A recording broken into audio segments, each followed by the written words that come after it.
Asset protection. Here are 7 ways to protect transferred assets. When planning your estate, your primary objective is usually to pass on as much wealth to your heirs as possible. And, if you're like most people, you want to reduce or eliminate estate taxes as well. By properly planning your estate, you can also avoid potential damage to your net worth from litigation, divorce, malpractice, and other claims. Some of the same techniques used to reduce estate taxes also provide protection from claims. Of course, these measures won't protect against existing creditors if a transfer constitutes a fraudulent conveyance under the Uniform Fraudulent Transfer Act. A fraudulent conveyance occurs if you intend to hinder, delay, or defraud a creditor when you made the transfer. Here are 7 ways to protect transferred assets. Outright gifts. An outright gift to an heir protects that asset.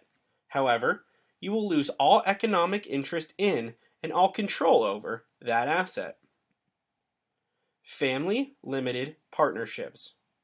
An FLP is a good asset protection option because it limits the ability of the creditor of one limited partner from attaching to a partnership's assets to satisfy a debt. Creditors generally can obtain a charging order against a limited partner's interest in the partnership. This order would let the creditor receive distributions only when they're made from the partnership, and the general partner can control or choose not to make distributions. Irrevocable life insurance trusts. From the standpoint of protecting your assets, an ILIT removes insurance proceeds from your estate for federal estate purposes, and the trust protects from creditors the cash value of the policies during your lifetime and the policy proceeds when you die. Qualified Personal Residence Trusts, a QPRT, lets you transfer a primary or vacation residence to a trust while you reserve the right to live in the home for a term of years. The value of the interest you retain, the right to live in the home for a term of years, is calculated using IRS tables. The value of the property transferred into a trust minus your term interest's value is a gift known as the remainder interest. This gift can be sheltered from gift tax by your $1 million gift tax exemption. If you survive the term of the years, the trust is not included in your estate for federal estate tax purposes. QPRTs provide creditor protection by insulating the residence from your creditor's claims. In a creditor protection situation, the non-debtor spouse should create the QPRT and retain the term of the trust. Inter vivos qualified terminable interest property trusts. You create this trust during your lifetime for your spouse, which qualifies it for the gift tax marital deduction. The federal estate tax benefit to this technique is that when your spouse dies, the QTIP trust is included in his or her estate for federal estate tax purposes. If your spouse lacks sufficient assets in his or her own name to use his or her tax estate federal exemption, the QTIP assets will achieve this. If you survive your spouse, an amount of assets equal to the estate tax exemption, currently $1.5 million, will first go to fund a family trust created under the QTIP trust.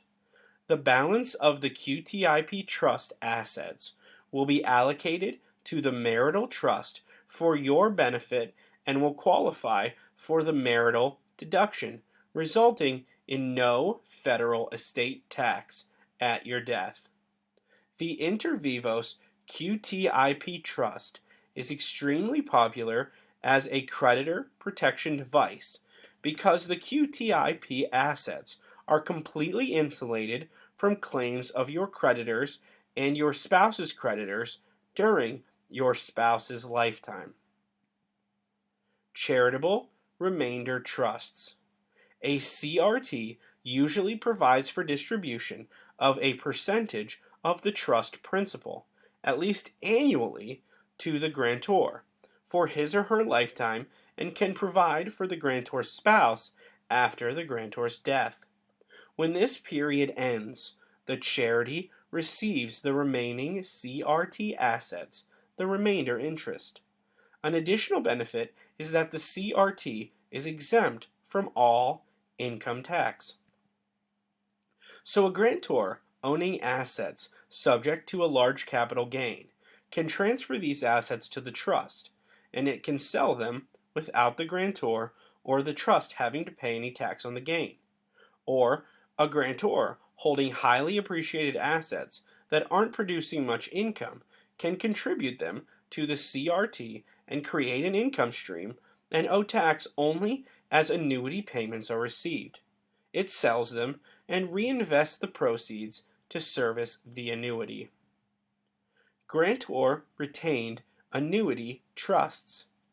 A GRAT is a gift of a remainder interest in an irrevocable trust, under which the grantor has retained an annuity interest for a term of years.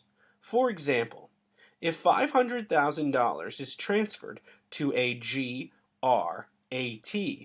and the grantor has retained a 6% annuity, $30,000 per year will be distributed to the grantor. The remainder interest in the GRAT can be a trust for the grantor's spouse, with trusts being created for children when both spouses die. If the grantor survives the GRAT's term, its assets will be excluded from the grantor's estate for federal estate tax purposes. If a non-debtor spouse is the grantor of a GRAT, the debtor's spouse's creditors can't attach the annuity distributions to the non-debtor spouse.